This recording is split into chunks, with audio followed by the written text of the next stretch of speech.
So I will be the first to admit that I probably take my streaming services algorithms more serious than most people. Oh, how do you mean? I mean that I am very big on can training these things into actually suggesting things for me to the degree that like when my wife wants to watch a YouTube video on the TV, if it's something that's too far out of my wheelhouse, I will log out and log in as a guest or something so that YouTube doesn't think I might be interested in more of whatever that is. Right. I am attempting to ease back on this insanity. Uh but it's still there. And I also am attempting to ease back on it mostly because I don't understand how these algorithms work. Hmm. And I don't just mean like on a granular level. I mean in general. Right, right. For example, this is why I bring this up. So, my wife had me watch a gentleman by the name of Ivan Miranda on YouTube. I would recommend him. I've only seen a few of his videos now, but he's very fun. He's a maker kind of guy. And in Hmm. particular, what we were watching was him deciding he was just going to build an automated marble clock where black and white marbles like come down a chute and spell out what the time is. Hmm. And then every minute new marbles come in and they have to be recycled up via an elevator and stuff. And this ended up being four different videos over the course of several weeks because it was a really huge project and he like we recently watched the last two and the start of the third one he realized that some basic fundamental things meant he had to basically rebuild the whole rig Oh no. from scratch. But I think he's very popular because I noted that one of the videos was only like 2 weeks old and it had over 2 million views. So I think he's Wow. very popular. He's also very funny, but he's just very interesting in the stuff he builds. So I would recommend him and have again his name is Ivan Miranda. And so having watched four of these on my YouTube account, I assumed YouTube might suggest another video by him. Instead, from what I can gather, YouTube thinks primarily I'm really into marbles and Yep. to a lesser extent into clocks. Hmm. So some of them are maker ones. Somebody else was making a roller coaster clock that appears to use marbles on a small track kind of thing. Other ones are just people they just you want to see this dude's marble run. Do you want to see this guy make like a water clock? Like I don't I don't understand.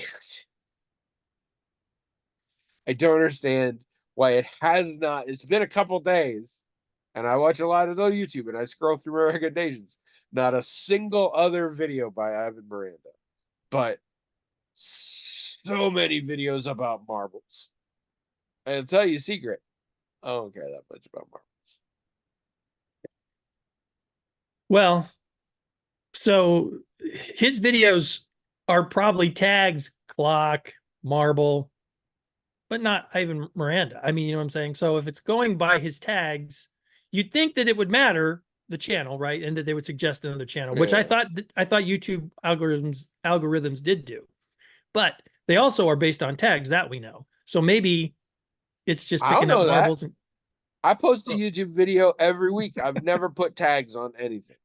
oh well, yeah, I don't usually put tags on anything I post either. But most people who are like making a living at it put tons of tags on there so people can find it when they search.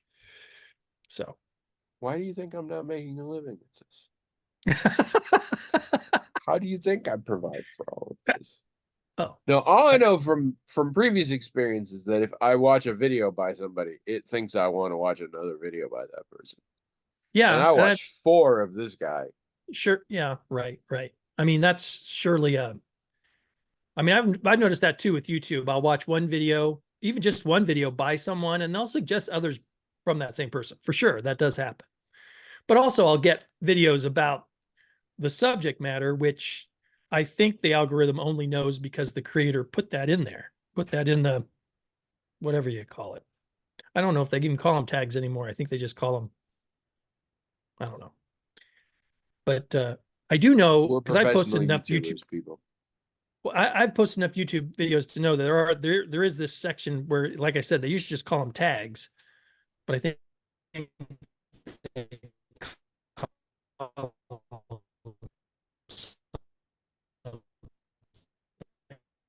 I hope the rest of you in the recording can hear what William is saying. To me, he just seems like the slowly fading ghost of some Victorian gentleman. in someone else's video, I'll get a suggestion for that.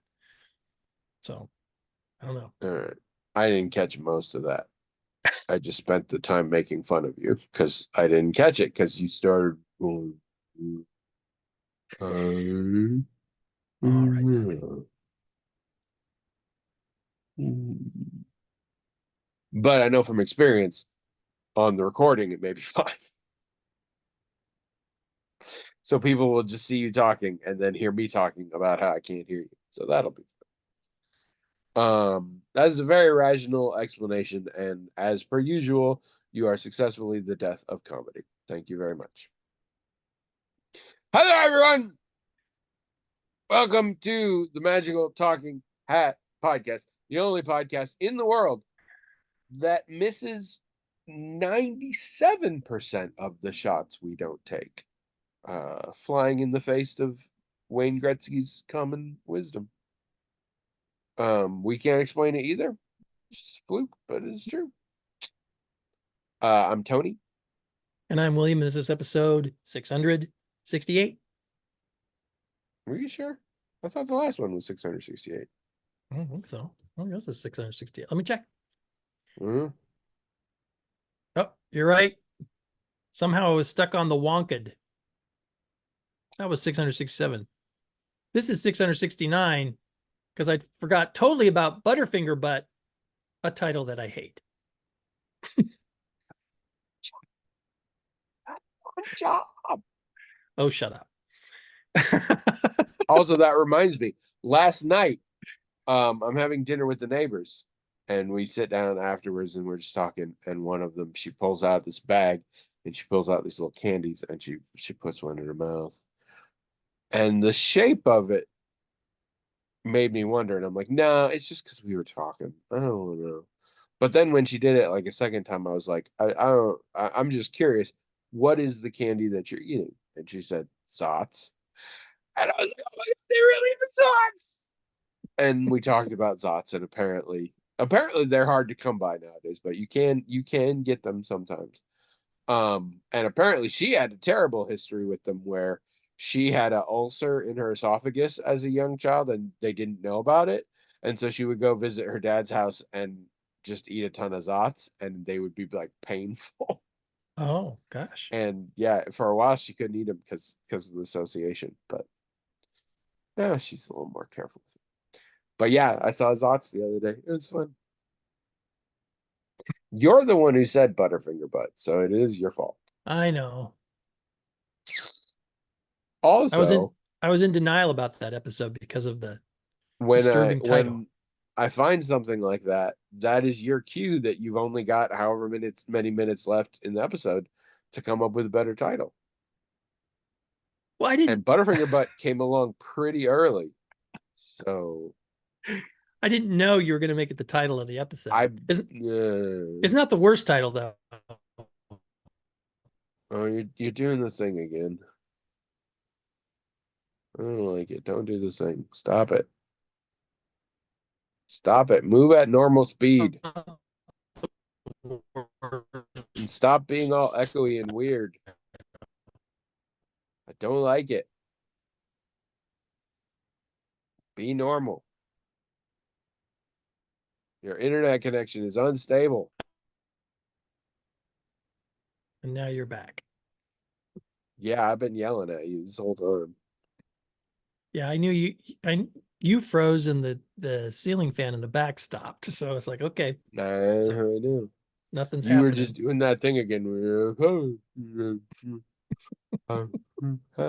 It sounds like someone's doing a reading from their novel in their sleep. Hmm. Like they're having a dream that they're doing a book reading. That's what you sound like. It's like ever I wonder since what the I was a boy. I wonder what the problem is. I mean, I've got all the bars on my internet. Doesn't seem to be any problems on my end. I don't hang out in bars, so I wouldn't know what you're talking about. For those of you just joining us, we have a hat. It is magical in that it has its own email address, themagicaltalkinghat@gmail.com. People email that email address, themagicaltalkinghat@gmail.com, with whatever they want. Notes, comments, questions, topics, whatever.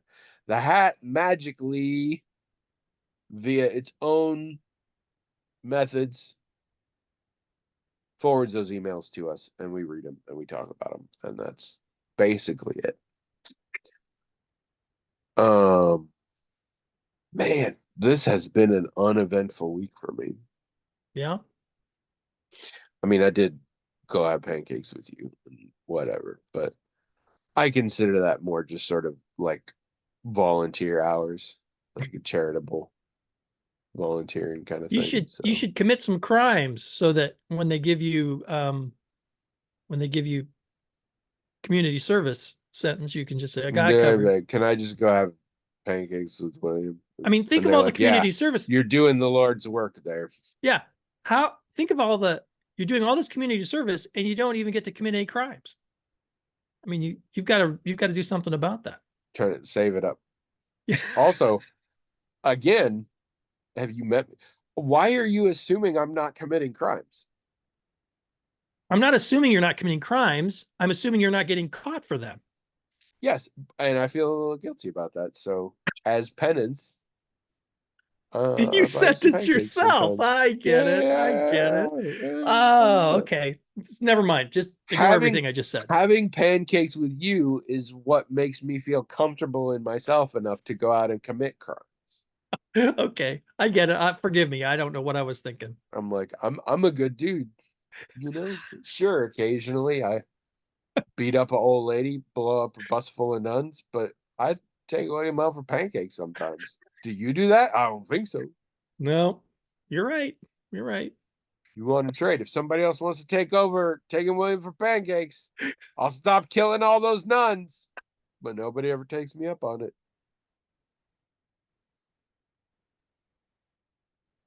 Ugh, this connection thing is really gonna be bad.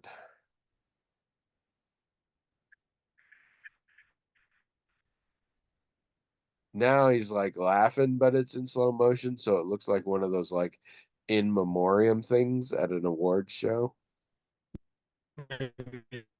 This is for all the unsuccessful podcasters who have left us this year.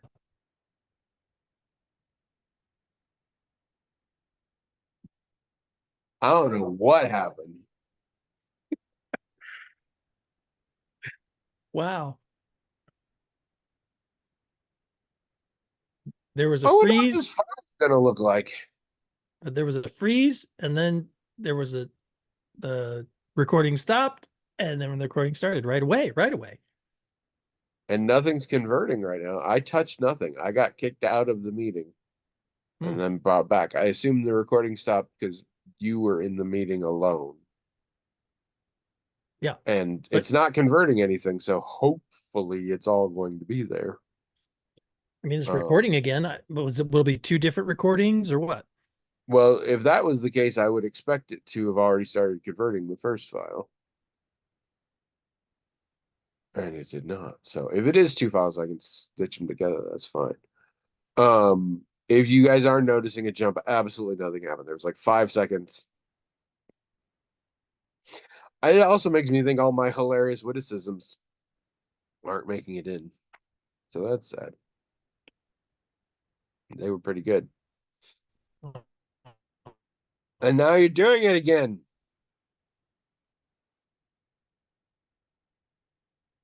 Hmm. What's going on, do you think? I don't know. Maybe my internet's bullshit. I have no idea. All right, how's your week been? Well, internship starts, well, when people finally see this, it will have started back on Monday.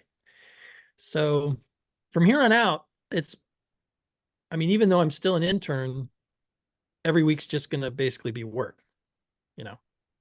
So, um, I won't be working every day of the week like I will be probably by July, but I'll be working most days. And the days I'm not working, I'll be in school. So it's really going to feel like I've started a 40-hour, you know, a week work You got schedule. more coursework? Hmm. Yep. Hey. I know it's kind of ridiculous, but I mean, during the practicum, I also had coursework, but I was only going in like 1 or 2 days for the practicum because that's all that was required for hours. But now there's enough hours required for internship that the rest of the hours of the week are going to be, just taken up with schoolwork. So this is the first point of my whole program where it's going to feel like, well, now I've just got a job again, 40-hour work Mhm. job. I mean, I'll still be able to record like we have been. I At the time we have been because it's just an hour out of my school day in the first day of the week or whatever. And eventually, I'll be seeing clients now instead, so we'll have to do something about Move it that. somewhere else. Yeah, yeah, yeah. But my subjective experience basically is, oh, now I have a job. Now I have that 40-hour Are week you getting job. paid for this part? Um, that's complicated. I I kind of am in a way. Um, but it But has to like do under with the table in like livestock and things? no. So the plan is that I'm going to have an office over here that's going to be the branch office of a larger agency, right? And it's going to be my office. Although just starting out, obviously I'm going to need help, and I'm not like going to be the principal person there or anything at first. But the office is going to take some time to um to get started. So in a way, I'm kind of like donating my wage back to make that work, if that makes any sense. Not at all. It's a business arrangement that I've basically made so that when I'm finished with all this, I can kind of have my own office right at the start. Although again, it's not going to be entirely that way because the way licensure works in Iowa, there needs to be a supervisor, et cetera, et cetera, et cetera. There's all kinds of technical things. But but I'm making business agreements with these people so that down the road, once I've got full licensure, which will be 2 years or so after I graduate, it'll just be my office. So in a way No one that else will be allowed in. so in a way, what I'm making is still going to help me. It's to help me build my office.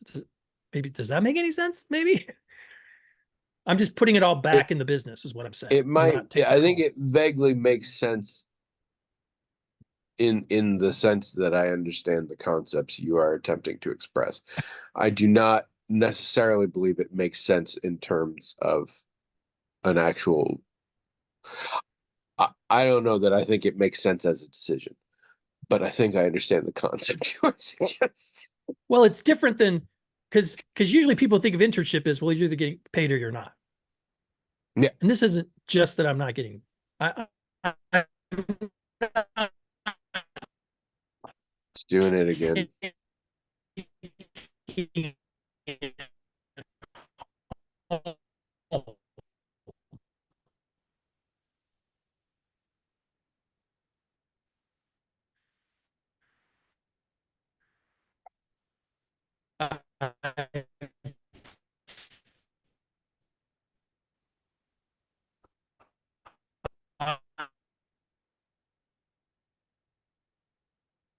I don't know that Uh, we can use this. what are we going to do? Mm. What's the rest of your week look like? Well, that's a good question. There's a big snowstorm coming through tomorrow, right? Mm. Um, and I'm not sure what's going to happen with my schedule tomorrow. It might be that I'm if I get any hours in tomorrow, it's going to be what they call indirect hours because Yeah. which is hard to get. I don't want clients traveling during a snowstorm. I don't want to travel during a snowstorm, which means I might be available tomorrow for, an hour easily. I'd be available tomorrow too. I don't know that for sure, but I haven't heard back I'm checking with a whole bunch of other people about that. And I haven't heard back. I contacted them early this morning and I still haven't heard. Yeah, I don't know that I'm gonna be available tomorrow, unfortunately. Okay, so Well, there's evenings. I mean, I should be available most evenings. yeah, let's keep doing it. I've decided I'm too lazy, so keeps this going. What I was saying was I had the option to get paid for the internship, but it looked like it would help the business, ultimately my business, to go ahead and let that money go back into the business, especially since I wasn't expecting to get paid for the internship. Like it wasn't going to be a financial hardship for me to do that. So it's a little risky, right?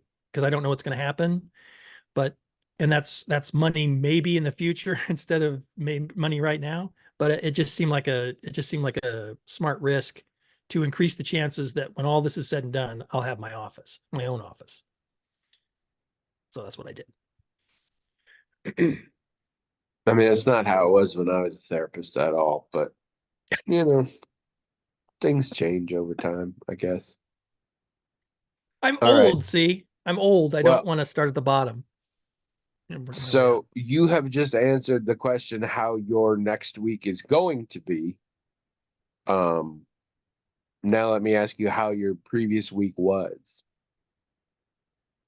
Well, I had a great time visiting with you when we got together. Um, I like to help you out like that. uh, we've been watching the same stuff. We continue to watch Fargo. I continue to be disappointed in it in a lot of ways. Although today's episode that we watched had at least one good scene in it. We are dragging our feet. We have I don't think I've watched any more since we spoke on it. Uh, we've been doing a fair bit of movies lately though. Unfortunately, none of them have been very good either. But I mean, we're playing uh, I saw a you lot on of doing Diablo 4. yeah, still fun. It's interesting this game though because it's not an RPG, right? And your character just does like you don't really make choices. Like if you meet a Yeah. character and the character says, "I need help with this," your character just says, "Okay." And In video sometimes games, I think it technically still qualifies as an RPG because you are choosing improvements in your character, and that's how video games define an RPG. But oh, no, I you're thought you right. It doesn't have a story that you have any influence on. no, you don't make choices. You don't I mean, it's not just that you don't make choices that change the environment around you or whatever, like in Fallout or something. You don't make choices at all, Yeah. unless you Nobody ever don't. asks you a question that you get to pick an answer for. Right. Or the only choice you get is maybe you'll see there's a little thing over someone's head that says there's a quest there, and you decide not to bother that person. Maybe you make that choice. But if you That's how talk I to that live my person, life. if you talk to that person, you're going to do their quest, whatever it is, even if it doesn't. Because here's the thing: while you're playing the game, and the game just makes choices for you, it does sort of create a sense in your mind of your character. You're not choosing it, but the game seems to be choosing it. And then sometimes when your character accepts an assignment or a quest or something, it doesn't seem like it goes along with the personality that has been built up by all of the choices that it made earlier. Let me give you an example. So in this game, interestingly, all of the classes you can pick are kind of outsiders to the established hierarchy of the world. what I mean by that Okay. is, so you're familiar with how there's like a religion, like a religion around the concept of light, and they worship angels and stuff or whatever. And there's a hierarchy in there. And if they wanted to, they could have made the classes things like, oh, you're a Templar, or you're a knight errant, or you're a priest. They could have done that. But all of the classes are things like you're a druid, who's not really part of the established religion. You're a barbarian, which by definition kind of outside the norms of the culture. You're a necromancer. That's another one.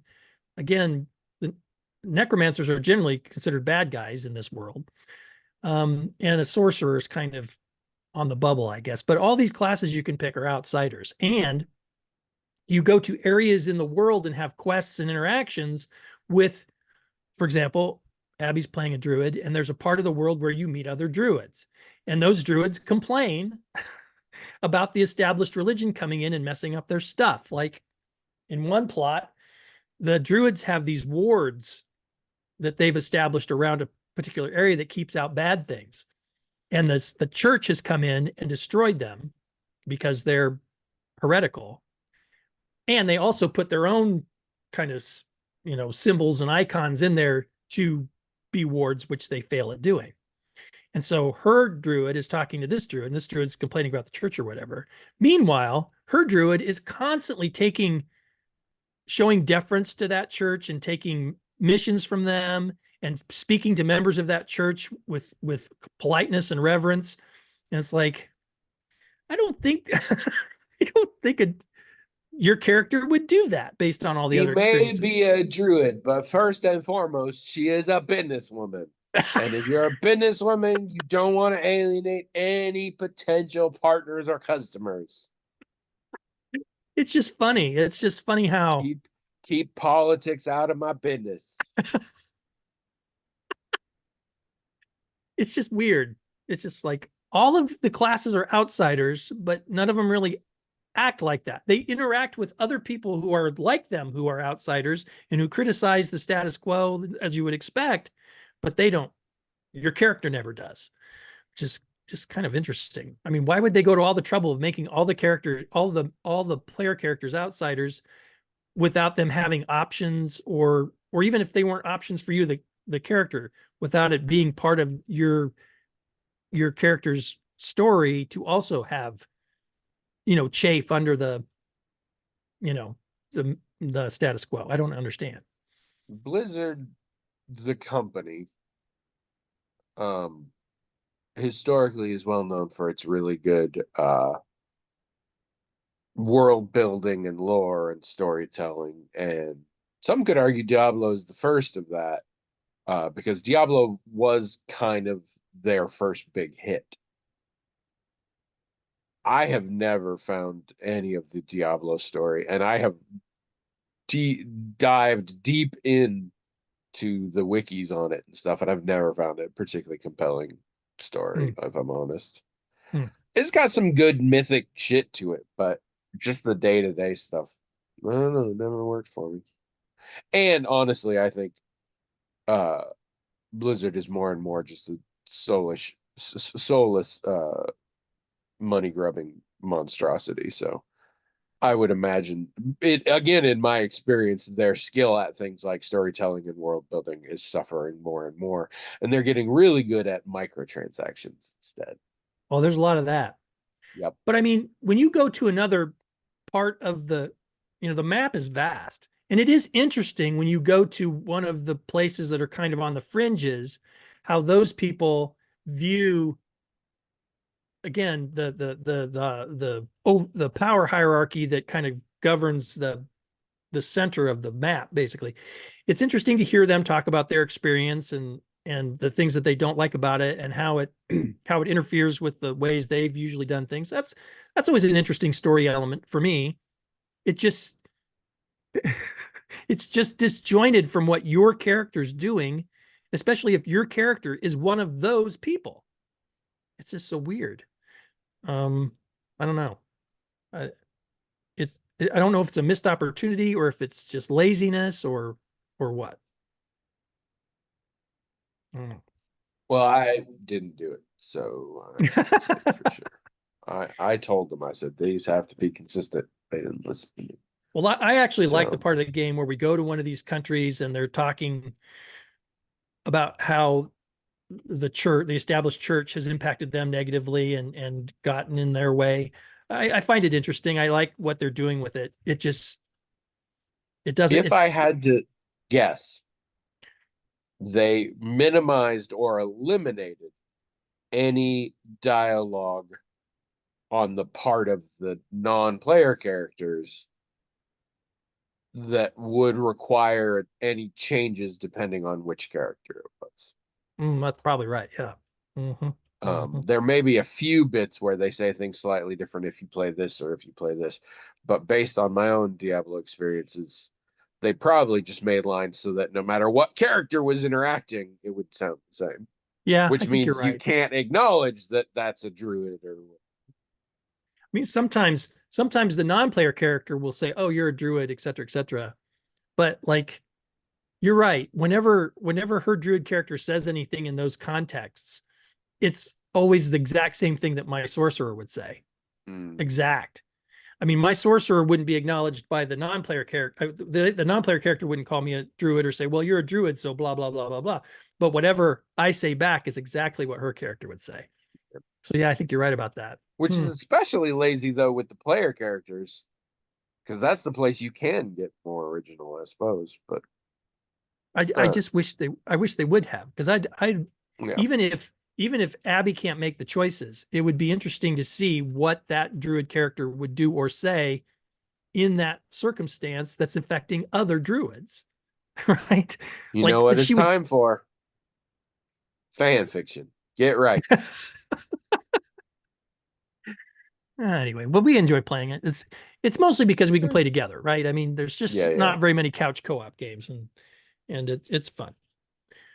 But anyway, go ahead and tell me about your week. I know you didn't think a lot happened, but you always have I a lot don't to got say. nothing on it. I don't got nothing on it. We watched The Family Plan. It's a movie on Apple TV Plus. Uh, Mark Wahlberg is doing one of the many direct to streaming movies right now about someone secretly an assassin or spy in the family or in As the if that's never relationship been done. or That's yeah, funny. but lately there's just a ton of them. Yeah, why is that, I wonder? I don't know. There was the Chris Evans, Anna de Armas one.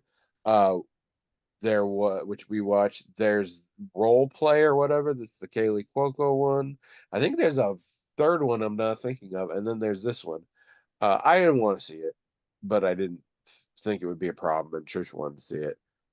Or at least Trish thought it'd be funny. It wasn't. It's hot garbage. It's everything that's wrong with the world today. It's a Mm, really bad movie.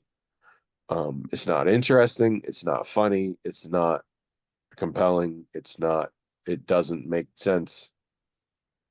I mean, these aren't It's doing just well, bad. are they? I mean, I don't know what defines well anymore. I oh, don't. I right. don't know how this stuff works. Yeah. Yeah. Um, and also nobody knows because one of the great things about the streaming services is they don't have to slash don't tell you what the viewing numbers were. Right. Hmm. Because that's good, I guess. I don't I don't understand. But yeah, y'all can feel totally free to skip it. It is not a good movie. Um, other than that, mostly what I've been doing is playing Red Dead Redemption 2. Hmm. Now, you've I played it before, finally right? no, Not at all? no, Oh, I thought you had a foray into it or something. no, no, Oh, no, no, no. I played okay. Red Dead Redemption. I Yeah, played right, that right. game Yeah, a yeah. long time ago. No, I finally have played Red Dead Redemption 2. This is gonna be my winter game. And how do you like it? That's a complicated question. Oh, well, let's hear your Um, complicated answer. I'm I interested to was know. so the game was gonna pay me, but I really wanted my own office. So no, wait, that's not it. Um, So I was prepared for the fact, and this is true with a lot of these giant open world things, the beginning's gonna suck because the beginning doesn't let you do, like, you just have to do exactly what it tells you and you have no control and it's throwing everything at you. And in particular, this game, which is all about being in the Wild West and being able to ride your horse wherever you want and do whatever, starts off in a horrific blizzard that you're trapped in for like weeks of game time, which is actually just like a couple hours of play. So it's real. The opening is really not fun, but I knew that coming into it, Hmm. so I was prepared. It's There is a lot going on. It is quite overwhelming how many parts there are to this game, how many moving bits are involved. Um, we have so many different stats that mean different things, and there are certain things you can do to fix. You have three different. Oh boy. Oh boy. I thought you had a weirdly serene look on your face. What's the last thing you heard me say? You said there's a lot going on and it's quite overwhelming. Yes. There are just so many moving pieces and so many different mechanisms and so many different stats. I have my health stat. That makes sense. I have my stamina stat. Also get that. I have my Deadeye stat, which is more confusing, but that's about it. That's like my bullet time. I can shoot things real cool or whatever. But each of these stats also has a core, which determines how fast it refreshes after it's used up. But it's a separate gauge for each of the three of them, and different things improve the actual stat or the core, and that's different. And you want it for different things, and that's just me. Now we get into my horses, and I can have a bunch of horses, but it's which one my saddle is on is my horse. And I can call it, but only if we bond enough. Bonding with your horse is a very big thing. And on top of that, uh there are certain pieces of equipment that are only on your horse. And so if you leave your horse without having gotten it,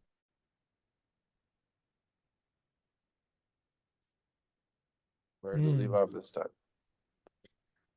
So you were saying that you just got done talking about the whole core stat thing, and I think you were finished talking about your own stats, and you started talking about stats you have to worry about with your horse and bonding with the horse Yep. And your horse has stats and cores, different ones. Well, actually similar ones.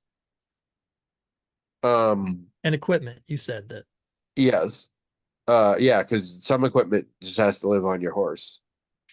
And and like you have different clothes. You have so many different clothes and equipment and things, and it matters in weird ways. Like I think you're frozen. No, you're not frozen again. You're just holding still. You need to move around more, so I know you're not frozen. Um, some equipment, if you don't grab it before you leave your horse, you just don't have it. Hmm. Yeah. And all of this is before we get into the game, like the actual point of what you're doing and traveling around. And at this point, and there are main quest storylines, but they're all over the place. Like there's just a bunch of different things, and I don't know. Sometimes I finish some of them and it makes new ones appear, and sometimes it doesn't. And there's just so much going on, and at this point I find it quite stressful. Also, I'm very bad at everything. I'm Oh. very bad at horse riding. I have gotten into fist fights just because I'm not good at riding my horse around. There are constant. Okay, now we can sort of shift into the good and bad things. The world is insanely alive. There are constant things going on everywhere, and they very much have the feel of this is happening whether you are part of it or not.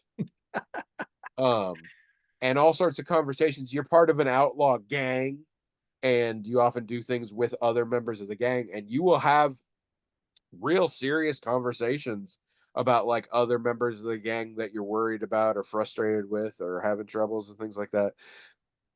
How you feel about the leader's decisions, things like all these conversations while you're riding your horse to different places. When I come back to camp at night, there's always people sitting around the campfire talking about something, and I just go and listen. It's amazing. Weird shit. We have a rev. I still don't know the background of this, but we have a reverend in our camp, and I had to go hunt him down and save his life because he got drunk and almost got hit by a train. And then like that night, I'm coming back from some hunting, and he's there, just talking to people about how he wasn't like this, and this isn't really him, and I'm like, oh my god, what is happening here? One night, I lost all my sleep because one of the camp women just went to the campfire and just started singing, so I just went over and listened to her, and by the time she was done, it was almost dawn. Um, Getting money is surprisingly hard at this point because I'm bad at everything. Um, I've been accidentally breaking the law a few times, and that's weird. Because that's the thing is you're an outlaw, and the game is about being an outlaw, like robbing things, killing people. That's all like part of the game. Very much, you cannot not do those things. However, there is a morality system, and you can be a nicer version or a nastier version, but there's no place that tells you how you're doing in terms of that morality scale. Hmm. You just occasionally get a little sign in the corner that says like it's good or it's bad, and I don't always follow it. Case in point, I'm riding along the other day, and there's a guy by the side of the road, and I think he's getting a rock out of his horse's shoe or whatever. And he's doing that, and so I stopped because it's clearly a thing. Like the world is full of stuff, but I'm like, this is clearly a thing to do. So I'm like, I'll come over. Maybe there's a thing. And I come over and get off my horse, and his horse kicks him in the head, and he just falls down like fucking dead. I believe my character actually went, well, shit, and then the horse just took off, and I was like, all right. So I looted the body because he's dead, whatever. I think I got dishonor points for that. Hmm. I'm like, I didn't kill him. I just didn't want his stuff to go to waste. So I don't always understand about that. And yeah, there are weird bits in it. But the world is so freaking alive. It's crazy. I can tell it hasn't got its hold in me yet, but I can tell it's gonna. Yeah. Like, I'm already starting to care so much about so many aspects of this world and its characters, and just like riding around. I will admit, you have to ride your horse a lot more than some people might like to do. Hmm. There is fast travel, but it is pretty limited. So there's a lot of horse riding. And also, not horse riding. I finally did my first bounty hunt, Oh. and I went and I got the guy. It's a pre-programmed thing, so he falls in the river and you have to chase him, and like that's how it's meant to go or whatever. Uh, and so I'm chasing him in the river, running my horse, and I just hit a rock, going like just full gallop, and I hit a rock, and just flew off the horse, and didn't die. I was really surprised. I almost died, but I didn't die. But yeah, just went sailing. I'm a very bad horse rider, and I'm much worse with a wagon. Uh, but anyway, so I caught him and I tie him up to take him into the law, and I just did it on his horse, and then I sold his horse. Actually, I think I kept his horse, but I sold a different horse I had because his horse was bad. But that's the thing I learned too: is you can sell horses. You get less money if they're stolen, and technically, I suppose this one was. So I didn't get a lot of money for it. And then I got my horse. I left it way up at the gorge where so I had to walk, or more accurately run, all the way back there. And it was not a short ordeal. Just run and run and run. And I would just run until my stamina runs out. And then I would walk and my character's like, the stamina comes back. And what I did find is you get real good stamina experience that way. Oh, sure. My little thing was going up good. But just weird crap like that. And I really like my horse now.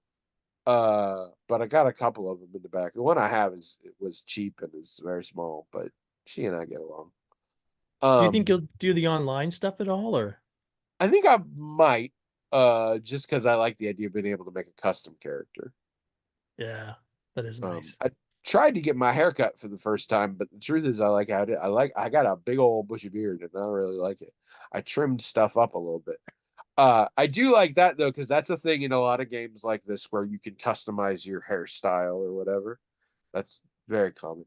In this one, you can't magically grow extra hair, which is the case in most games that have this. So like there are certain hairstyles I can't get unless I wait in game long enough for my hair to grow long enough. And like when I picked a hairstyle, I could set the length, but the maximum I could set it was the length it currently was. And I found that very interesting. I'm like, that's weirdly realistic. I don't remember anything about that. Yeah. So yeah, I think I like it. There's just a lot.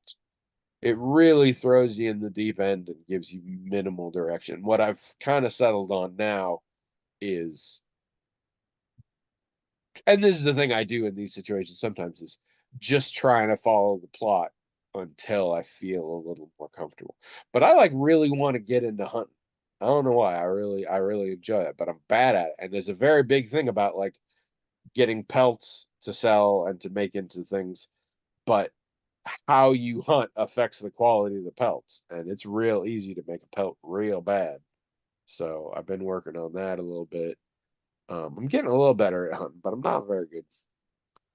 I'm not good at most of it. I'm really disappointed there's not a difficulty setting so I can make things easy because I've died a little bit, but not too much. Mostly on missions, early on and stuff. But it's weird. I finally did something where I've got some money, so I went around and bought some things and stuff. But there's just a lot happening. But it is very well done, and I anticipate spending a lot of time in it. Yeah, And I'm Abby already loves it. starting to feel that I am more interested in my fake cowboy life than in my real life. So, which is a sign that I have chosen the correct winter game. Okay, good. Good. So that's how that will go. Well, because we keep cutting out here, we're almost out of time. Let's do an email though. We got an email. Let's do an email. Okay. At least I think we have at least one. Yeah, we do. We've got two. So We'll just do one. Jazz has an email that's the subject is how we receive our news. So here we go. I don't. Got into a disagreement with my brother about whether it makes any difference which device one gets one's news on. This started because my mom was telling us about a neighborhood Christmas party she went to before coming to Boston. She said her neighbors all united in warning her about visiting Boston because the mayor of Boston said the white people aren't allowed on the streets anymore. Okay, sorry. That seems silly. I'm not sure what the origin of this craziness is, except that there was some controversy a couple weeks ago because Mayor Wu had a holiday gathering that was specifically for office holders that are people of color. That's right. I forgot about that scandal, but I don't see how that becomes white people aren't allowed on the streets anymore, but oh well. My mom told her neighbors that there was nothing to worry about since she isn't white anyway. Oh my God, this is hilarious. Silence ensued. But then my mom was going on to assert that her neighbors believe crazy things because they get their news from their phones. I began making the point that it doesn't matter what device you are reading or watching your news on, but the source of the news. My brother disagreed and said that getting your news on your phone does increase the chances that you are getting the news from untrustworthy sources. I think this argument was something like people are using phones more, and therefore there's going to be more of an influence of algorithms. Anyway, what do you think, Jazz?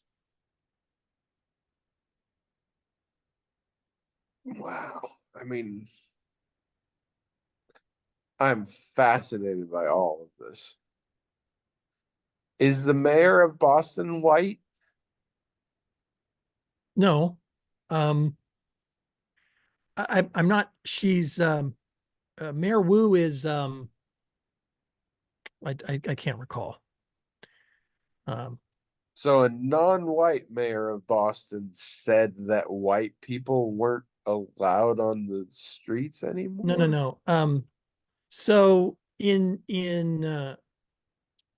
I don't know if she originated this or is this something that happened that Mayor Wu took over. That part I don't recall, but they were going to have a holiday get together for people of color, people who were in office who held city office, city Yes. council people or No, city I office. get that, and that I can see the weirdness around that and a lot of complications there. How does that then translate to white people aren't allowed on the streets of Boston? That's what I can't figure out. That I mean, Because Jazz to was just saying. me, as I mean, that is an insane slash stupid sentence, no matter who is saying.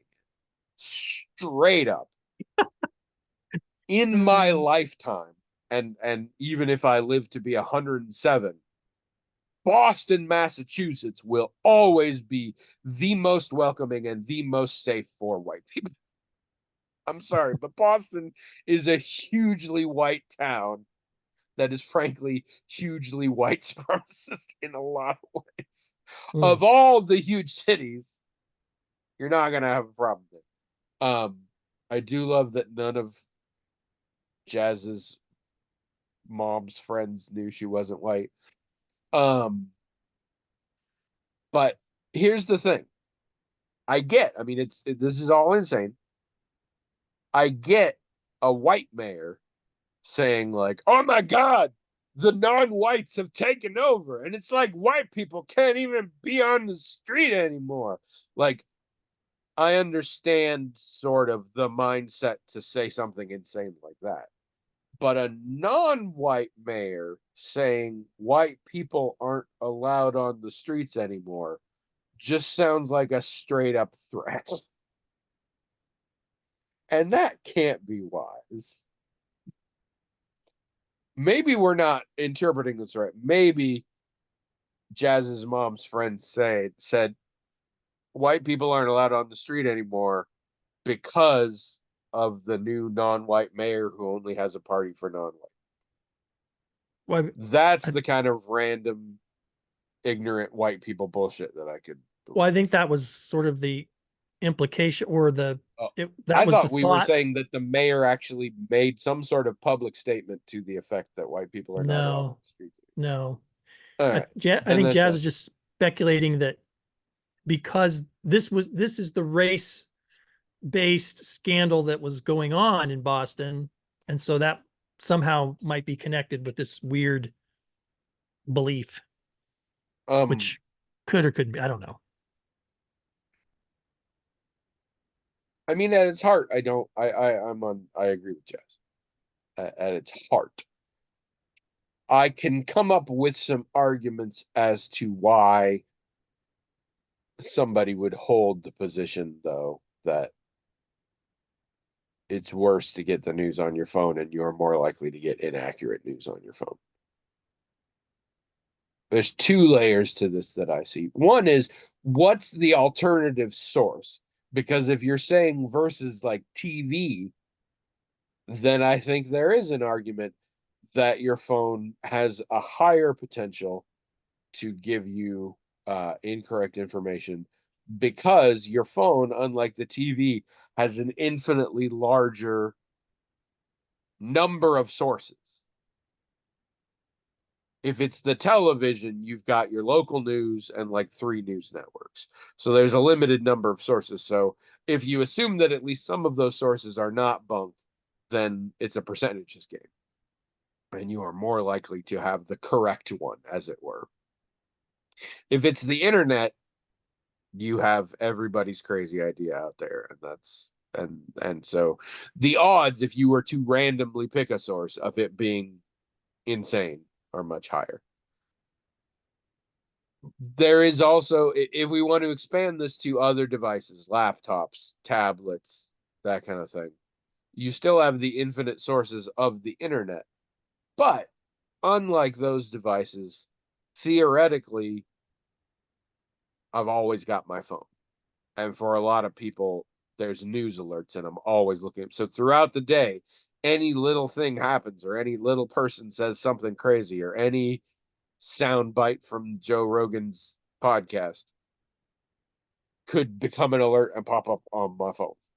And so in that instance, you would be getting more data. And again, statistically speaking, I suppose more of it's going to be inaccurate, just as, again, as a quantity issue. But I don't know that I think those arguments hold up, because I don't know. I don't get my news on anything, because I don't get my news. Uh yeah, what do you think? Well, there was a time where among media experts there was a popular idea that the medium is the message, that the way you get your news is going to impact how you see it. And one of the ways this happened was my mentor, Carl Couch, actually participated in a study, did a study where he was looking at how people responded to Watergate. This was back when Watergate was actually happening, depending on whether or not they get most of their news from television versus newspapers. And when he asked people who got their news from newspapers what they thought of the Watergate situation going on, they would explain, well, first of all, they could explain what Watergate was, what the issues were, why they cared about the issues, and so on. They were very, very good about explaining what they thought was going on and how they felt about it and why they felt about it. And then when they were asked, well, what do you think should be done? The newspaper people would say, well, they should, all these people should go on trial. And if they're found guilty, this should happen, and so on. But when they asked television people, they often couldn't really articulate very well why they thought what they thought, or even what they thought. They were mostly very angry, or they were expressing intense emotions around it.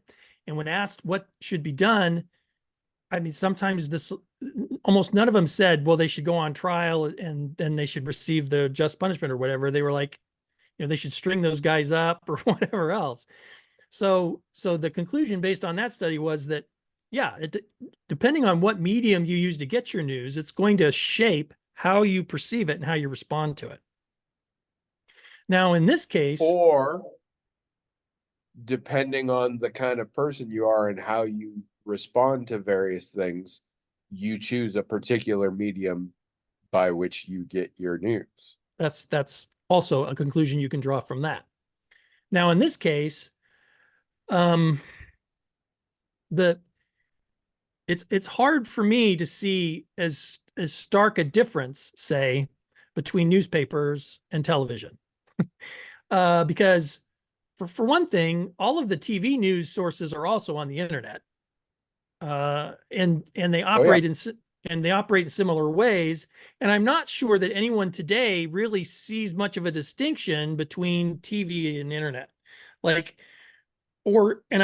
certain they don't see a distinction between I watch it on this device versus this device. I just don't see how there's a really significant or appreciable difference, or maybe I don't see if there's an operational, from a research perspective, an operational difference between how someone getting news from YouTube, especially if on YouTube they're watching CNN versus on their television. I mean, it seems to all be the same.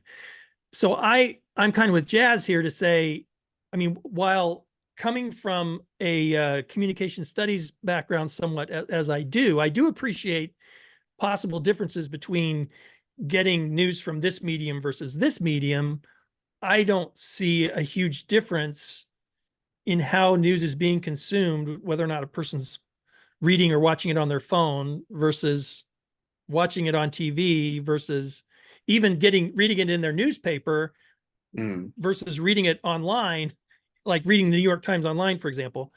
It's all a big amalgam now in terms of the more important thing, in my observation, with how people consume news is how often they consume it, right? They're not just watching it in the morning or reading it in the morning or whatever. They're getting it constantly. And that speaks to your point a little bit about the statistics. Not only statistically are more bad sources available, there's more opportunities in your day for you to see those bad things. And Yes. also They with will the just whole pop up on your phone. and also with the whole algorithm thing, more likely you'll go from one to the next, to the next, to the next, to the next, and Yes. seeing several stories have it reinforced in various ways. So, but again, to me, that's less about, everyone wants to talk about quote unquote social media as if there's any other kind. Social media is this brand new thing that we didn't deal with before. No, the difference today is how you can take your internet with you everywhere and constantly be using it. That's the big change. It's not that it's social Yes. when it wasn't before. And I think that's probably the biggest factor, not so much what device you're using. That's No, my but I opinion. think to that point, now you say it this way, now I think Jazz is terribly wrong. No, I do think you can make an argument that the phone as a news source has greater facilitation of these unhealthy behaviors. Essentially, it is easier for you to obsess over your news on the phone than it is to obsess over your news all day on your TV, unless you're sitting watching your TV all day. Agreed. So when it shakes out demographically, it's possible that phone news folks have a greater tendency towards things like Sure, but that. However, at best, that is demographic statistics. right. What should be happening is no matter what device you're on, you should carefully consider what your news source is. You should not be constantly getting every little bit, because the 24-hour news cycle is bullshit. They're just killing time. They asked Val Kilmer about Amy Winehouse. I said that many times because Val Kilmer played a drug user in a movie one time. They're just killing time. So, don't be constantly checking it on any device. And, be careful about your source. Be very careful about getting your information before you act on any views you have. And be aware that a lot of news stories don't. How do I put this? Your opinion doesn't matter. There are a lot of news things where it's like, I have literally no impact on that, and it has no impact on me. So I'll probably calm the fuck down. Right. So, I mean, a lot of people want to make a big deal out of algorithms and how they sort of take you down rabbit holes and things, but these things don't steal your choice or agency. And No. here's the thing about the internet, not making reference to how ubiquitous it is and how you can take it everywhere you go. You can curate your newsfeed. You can get outside your bubble. You can open up your horizons and learn that there's all different ways to do things. So, in other words, everything bad you can say about the internet, there's at least one good thing about it that would do the exact opposite for you in your life and enrich it in many ways. So it's really about the choices you make. I still think that no matter how carefully and how well you use the internet, I think everybody could benefit. And this, I suspect this will always be true. Everybody could benefit from limiting their use. I don't, just because you can carry it everywhere and use it all the time doesn't mean you should. But you can also use it smarter. And there's nothing about the device, right, that forces bad things to happen to you and forces you to go down rabbit holes and forces you to get whatever. So yeah, I would say that there's a nuanced answer for sure, that I don't think it's the device per se, but I do think, like you're saying, when you sort out the demographics and the statistics of it, there's a correlation there with Yes. people who are having a problem, not causation, but correlation between people having a problem and people who maybe have less of a problem. And we should make it clear, in the modern late stage capitalism version of the business of news and journalism, 99.999, 100% of news sources are not attempting to inform you or educate. Correct. They are attempting to elicit an emotional response so you will engage. Mhm. And Yep. it makes no difference to them if it is a good one or a bad one. And it's not There that much. are a surprising number of diehard Fox News viewers who fucking hate Fox News, but they get into watching it and being mad about it. Yeah. And this isn't that much different than it ever was, by the way. It's just that a lot of the mainstream sources are competing with more people for that Yeah. engagement and attention. And so it's whatever strategies they were using in the 80s to get people to watch their news instead of someone else's, which was many times Cocaine eyes, yeah. sensationalistic. Um, you know, 80s and 90s. It's happening again.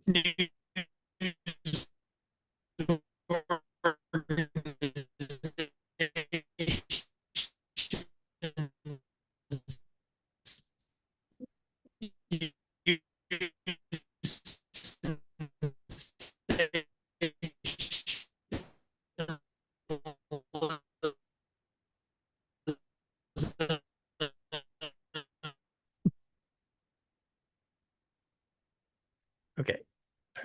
All I was saying before that happened was uh mass media people using scare tactics or sensationalism or whatever is not new. At the very beginning of journalism, that's what they did. In TV news did that. It now the mainstream sources are competing with other sources to be more outrageous, more whatever. And so all the media sources are upping their game.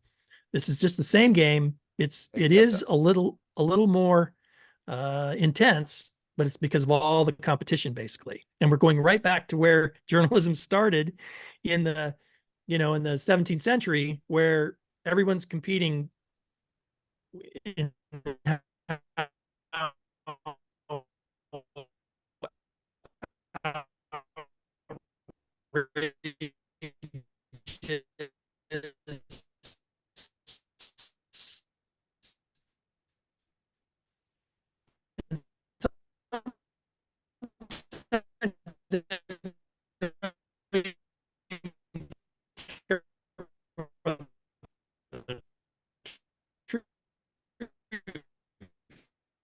Oh, okay.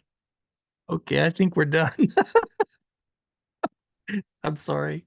All this is happening. I don't know what's going on.